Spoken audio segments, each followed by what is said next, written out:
గురించి ఏం చెప్తున్నారంటే, వీడు తన ప్రయత్న బలముతో అంటే తన ప్రయత్న బలం అంటే ఏంటంటే, ఇప్పుడు ఉదాహరణకి నేను ఇదే చేయాలని ఆశ్రమానికి నేను రావాలా ఏమంటే ఇంతకాలం ఎప్పుడు మాకు ఎవరు చెప్పలేదు ఇలాగా. ఇప్పుడు స్వామీజీ ఆశ్రమంలో చెప్తున్నాడు, కొద్దిగా ఉపయోగపడేటట్లుగా ఉంది పదం అని అనుకుంటాడు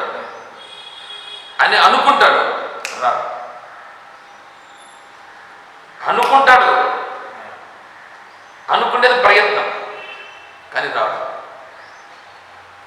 ఎందుకు తెలుసా? ఈ అవిద్య ప్రభావం ఏం చేస్తుందంటే ఆ టయానికి వచ్చి కొన్ని వేరే విధంగా మార్చేస్తుంది. అది అదేమిటి? అది అవిద్య దోషం యొక్క ఇంకొక రూపం. తర్వాత విచ్ఛేదం. ఈ విచ్ఛేదం అంటే ఏంటంటే, వీడు ప్రయత్నం చేస్తూ వస్తాడు, తెలుసుకుంటాడు, కొంచెం శాంతి అనేటువంటిది కలుగుతుంది, మనస్సు ఉపశమనం కలుగుతుంది. ఇంతే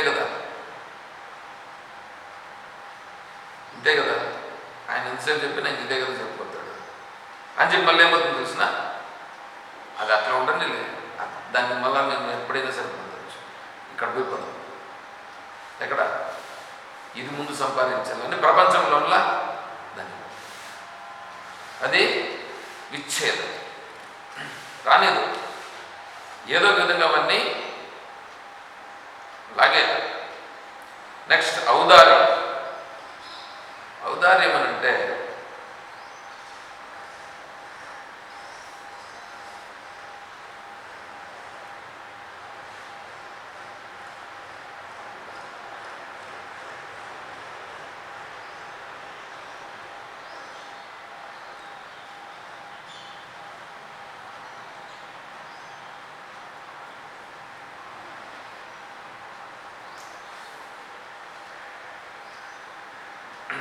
ఈ విషయాలన్నింటినీ విడిచిపెడుతూ వస్తాడు. కానీ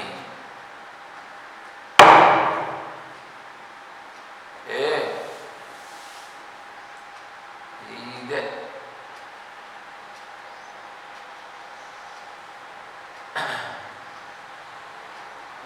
విడిచిపెడుతూ వస్తాడు. కానీ తనకేదో ఒక విషయం వచ్చిందని అనుకో, పడిపోతాడు. అది మట్టిమైపోతే ఇదంతా అంతే కదా. అలా ఈ అవిద్యాస్వరూపం అనేటువంటిది ఏం చేస్తుందంటే, వీడు వెళుతూ ఉంటాడు ఈ మార్గంలో, చూస్తూ ఉంటుంది అది. వీడు దీన్ని అంతటినీ ప్రయత్న బలముతో అధిగమించడానికి ప్రయత్నం చేస్తుంటాడు. కానీ వీడిని ఎట్లా లోపరుచుకోవాలని చూస్తూ వీళ్ళు కాక ఏదో ఒక దాన్ని ముందుకు తీసుకొని పెడుతుంది. దాంట్లో వీడేమవుతాడు, అబద్ధులు పడిపోతాడు. ఇది ఔదార్యం. ఈ రూపంగా మనం ఏం చేస్తుందంటే మొత్తం లాగి పడేస్తుంది.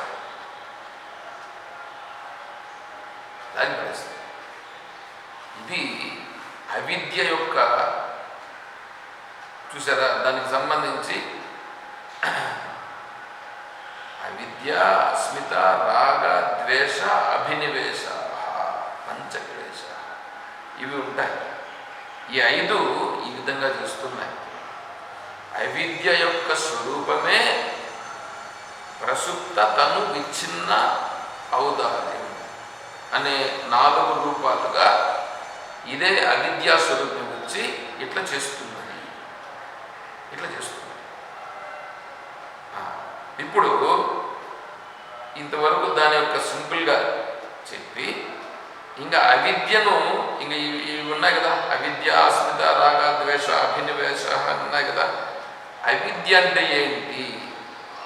అవిద్య యొక్క రూపములే మిగతా 4 కూడా. అస్మిత, రాగ, ద్వేష, అభినివేశ. ముందు అవిద్య అంటే ఏంటి చెప్తున్నాను. అవిద్య అనే బీజం అంటే, అవిద్య అనే బీజం వస్తే ఆ వృక్షం ఇంత అయింది.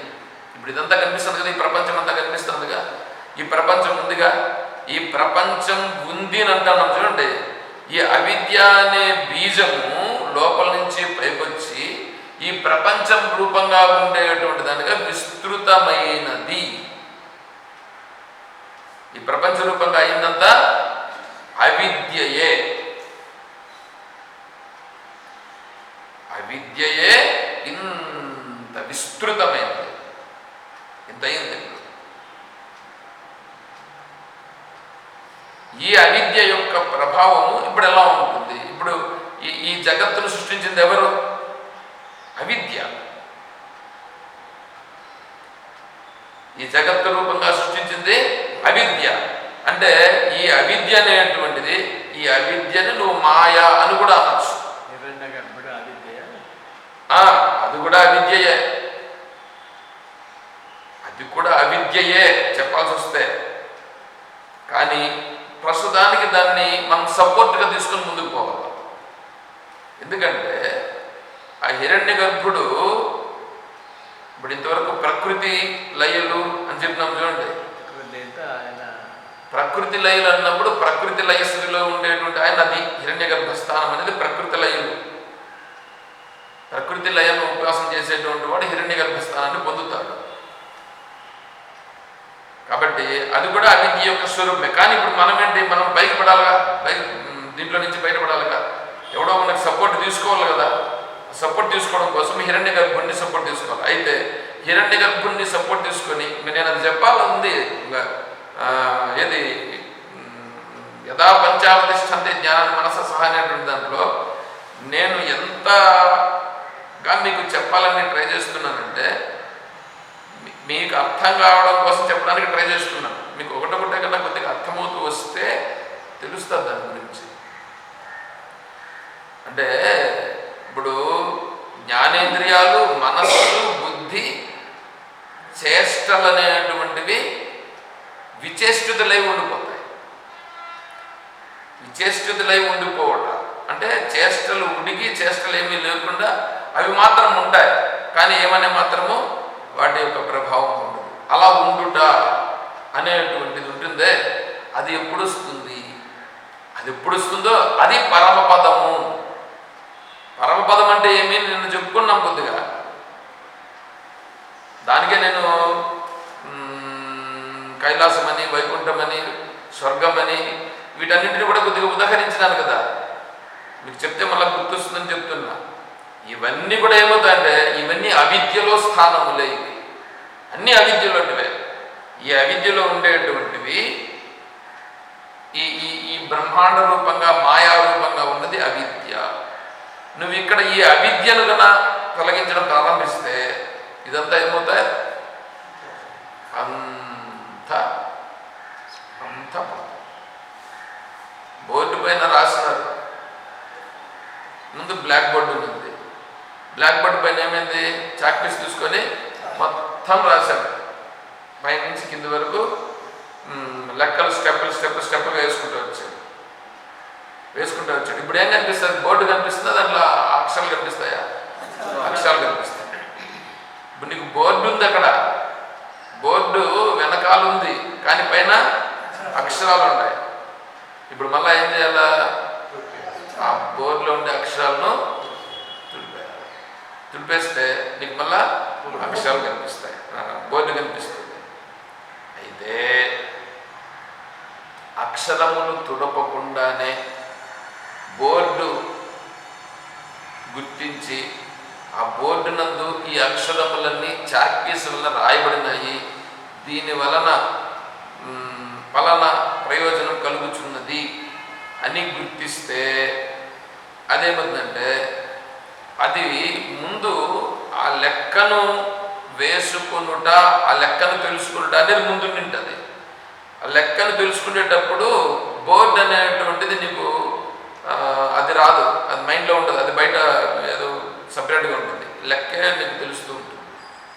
కానీ ఈ బోర్డును గురించి కరెక్ట్గా తెలిస్తే బోర్డు ఉపయోగపడుచున్నది, దీన్ని వీళ్ళు తెలుసుకుంటున్నారు అనేది తెలుస్తుంది. అంతవరకు ఏమవుతుందంటే ఆ స్టెప్ ఎందుకు వచ్చింది, ఈ స్టెప్ ఎందుకు వచ్చింది, ఇది ఇలా ఎందుకు అయ్యింది అనే దానిపైన విశ్లేషణ ఉంటుంది. కానీ బోర్డుల గురించి తెలుసుకొని, ఈ లెక్కల గురించి తెలుసుకొని, ఈ లెక్కల వల్ల ప్రయోజనం ఏంటని తెలుసుకొని, ఈ లెక్కలు ఎవరికి అవసరం అనేది తెలుసుకొని, ఇప్పుడు నేనేం చేయాలా అని తెలుసుకున్నటువంటి వాడికి ఆ పైన ఉండే గీతలతోనూ పనిలే, ఆ బోర్డుతో కూడా పనిలే. అలా అయిపోతుంది.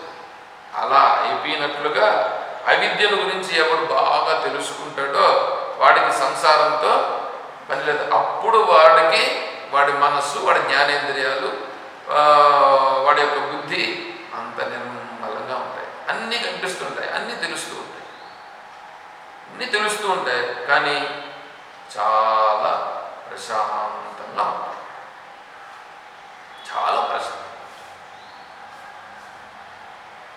ఆరుక్షోర్మునేర్యోగం కర్మకారణం ఉచ్యతే, యోగారూఢస్య తస్యైవ శమః కారణం ఉచ్యతే.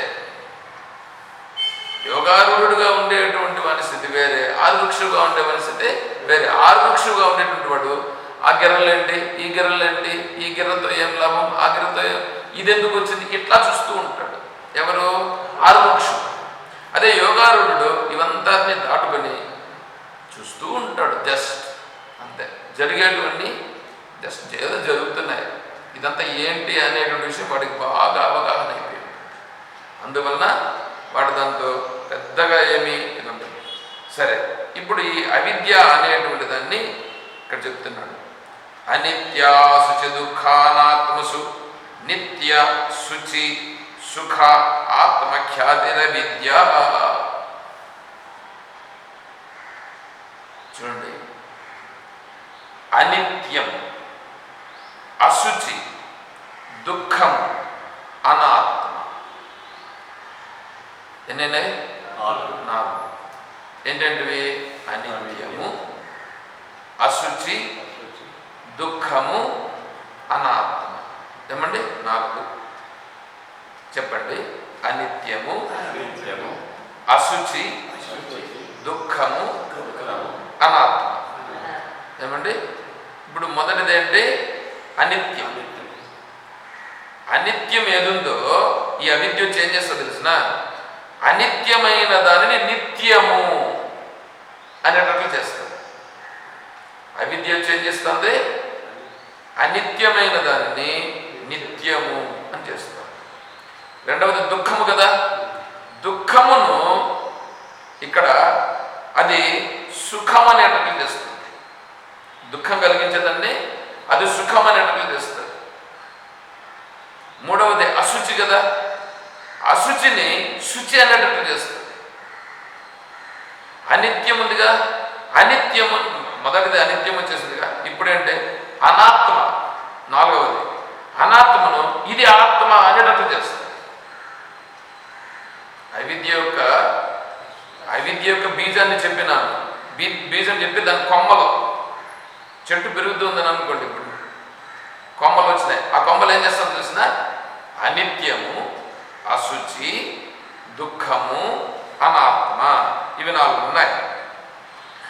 ఏదైతే అనిత్యం ఉందో అనిత్యాన్ని నిత్యము అని అంటది, అనేటట్లు చేస్తుంది. అనిత్యమును నిత్యం అనేటట్లు చేస్తుంది, అశుచిని శుచి అనేట్లు చేస్తుంది, దుఃఖమును సుఖం అనేట్లు చేస్తుంది, అనాత్మను ఆత్మ అనేటట్లు చేస్తుంది. ఇప్పుడు ఈ 4 అవన్నీ చేస్తుంది కదా, దీన్ని మా పైన ఉపయోగిస్తుంది. దానికి ఎవరు కారణము? అవిద్య తెచ్చిపెట్టుకున్నారు, మీరే తెచ్చిపెట్టుకున్నారు. ఆ 4 మేమే తెచ్చిపెట్టుకుంటాము. అవును, ఆ 4 తెచ్చిపెట్టుకొని ఉన్నారు కాబట్టి అవిద్యను తెచ్చిపెట్టుకున్నారు. అవిద్య అనేదాన్ని తెచ్చిపెట్టుకున్నారండి. అవిద్య అనేటువంటిది ఇట్లా చేస్తారు. మళ్ళా ఇప్పుడు పైన మేము పెట్టుకున్నాము. ఒకటి చెప్తానండి. ఇప్పుడు బాగా స్వీట్లు తిన్నాడండి. స్వీట్లు బాగా తింటే ఏమవుతుంది? షుగర్ వచ్చిందండి. షుగర్ వస్తే ఇప్పుడు షుగర్ నుంచి ఏమొస్తుంది? షుగర్ నుంచి ప్రాబ్లమ్స్ చూడండి. ఒకటే ఒళ్ళు నీరసం అవుతుందా? ఒళ్ళు నీరసం అవుతుంది, సుస్థ అవుతుంది, యాక్టివ్నెస్ ఉండదు, తగ్గిపోతుంది. తర్వాత షుగర్ ఇంకా ఎక్కువైతే ఏమవుతుంది తెలిసిన? బీపీ పెరిగేదానికి కారణమవుతుంది. సైకలాజికల్గా మనస్సు సక్రమంగా పనిచేయకుండా చేస్తుంది. తర్వాత కిడ్నీ ప్రాబ్లమ్స్ వచ్చేదానికి జరుగుతుంది. తర్వాత క్రమంగా హార్ట్ పనిచేయకుండా చేస్తుంది. ఏమంటే అక్కడి నుంచి ఇంకా లివర్ దగ్గరికి పోతుంది. ఒక్కొక్క దాని నుంచి ఇవన్నీ వస్తూ ఉంటాయి. ఇవన్నీ ఎక్కడి నుంచి వచ్చినాయి? షుగర్ నుంచి. అవునా? షుగర్ అనేటువంటిది ఉంటే దీని ప్రభావాల్లో క్రమంగా ఒకటొకటే దాని ప్రభావంతో పనిచేస్తుంది. అదేమి మనం తెచ్చిపెట్టుకోవాలా ఏంటి? వీటిని హార్ట్ ప్రాబ్లం రావాలని మనం అనుకోవాలా. కానీ షుగర్ ఉంది కదా లోపల, ఆ హార్ట్ ప్రాబ్లంని షుగర్ ఏం చేస్తుంది అంటే చేస్తుంది, క్రియేట్ చేస్తుంది. దాని ప్రభావం పనిచేస్తుంది. కిడ్నీలో అది సక్రమంగా పనిచేయాలనంటే చేయనీయకుండా ఆడ బాగా వడగట్టాలి. కానీ షుగర్ పోయి ఏం చేస్తుందంటే ఆడ అడ్డపడి కిడ్నీలో పనిచేయకుండా చేస్తుంది. లివర్ పనిచేస్తుంటుంది. లివర్ని ఎందుకు పనిచేస్తామని ఏది ఆడ దానిపై నమ్మోతేస్తుంది. అంటే ఇప్పుడు ఏమంతా చేసింది ఎవరు? షుగర్. నేను ఏది కావాలంటే తింటున్నా దాని ప్రభావం షుగర్ని తెచ్చిపెట్టుకున్నాము. షుగర్ తెచ్చిపెట్టుకున్న ప్రభావం ఏం చేస్తుంది? ఆ షుగర్ వల్ల ఇన్నింటిని అది క్రియేట్ చేస్తూ ఉంది. మనం తెచ్చిపెట్టుకున్నది వీటన్నింటిని తెచ్చిపెట్టుకోవాలా? షుగర్ని తెచ్చుకున్నాం. షుగర్ని తెచ్చుకునేటట్లుగా మనం తిన్నాం. ఏది తినకూడదు అన్నింటిని తెచ్చిపెట్టుకున్నాం. దాని ప్రభావం ఇన్ని పనిచేస్తున్నాయి. చూసారా? అట్లాగే ఈ అవిద్య అనేటువంటి దాన్ని మనం తెచ్చిపెట్టుకున్నాం. ఈ అవిద్య అనేటువంటి దాన్ని ఎప్పుడు తెచ్చిపెట్టుకున్నామో ఈ అవిద్య ప్రభావం ఏమైంది? ఇన్ని రూపాలుగా వచ్చింది.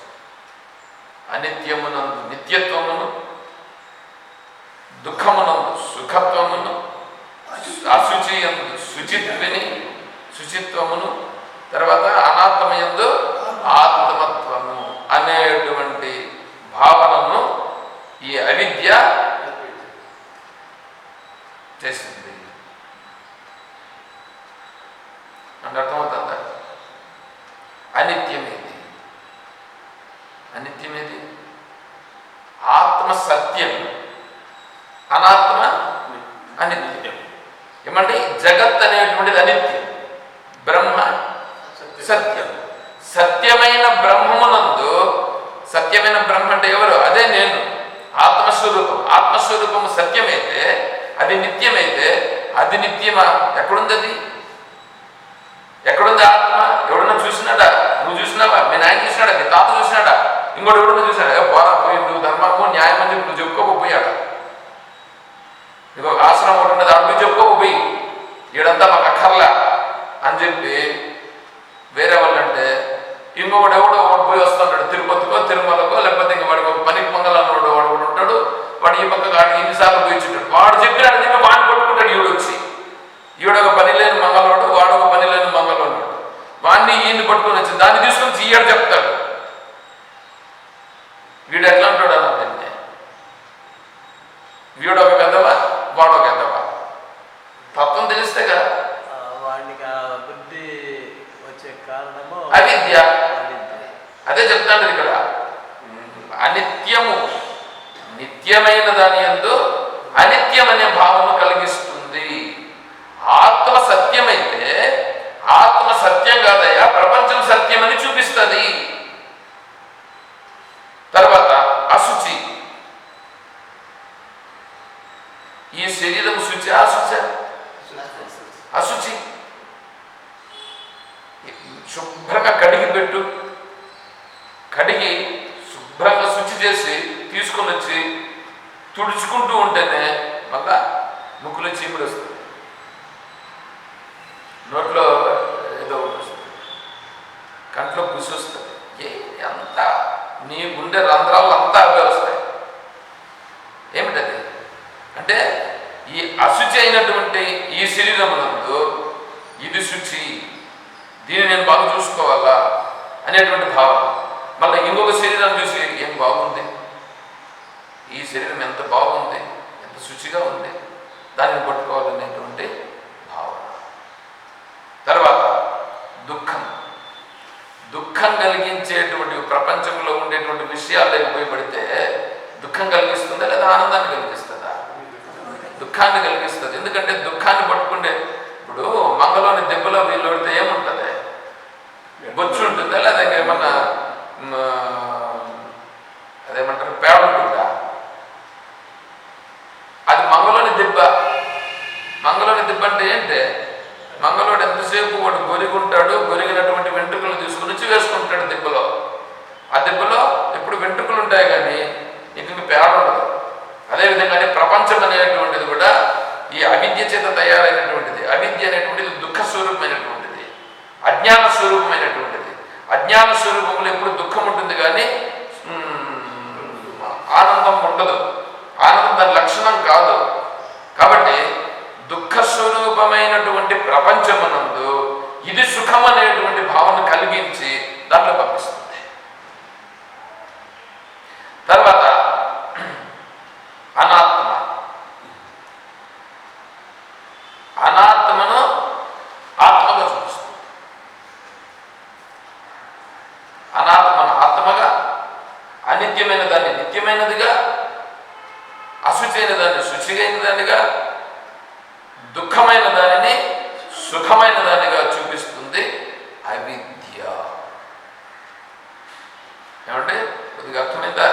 కాబట్టి ఈ అవిద్య యొక్క స్వరూపం విశృంఖలమై ఇంత ఉంది, ఇంత ఉంది. కాబట్టి ఈ అవిద్య నుంచి మనం బయటపడాలి. అవిద్య నుంచి బయటపడుట అనేది చేయాలి, గుర్తించాలి. అదే సంసారం.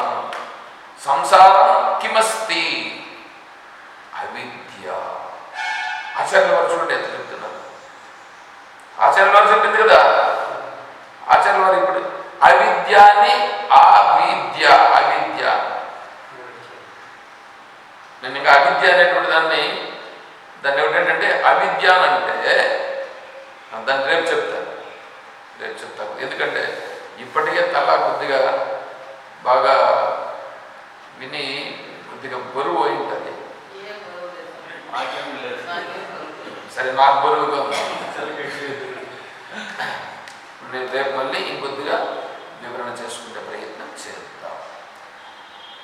ఆచార్యుల వారు కూడా చాలా సింపుల్గా చెప్తారు. అందరూ అంతే చెప్పేది, చెప్పలేదు. దాని గురించి చూస్తే చూడండి, లోతుకు పోతూ ఉంటే ఎంత వస్తుంది. లోడితే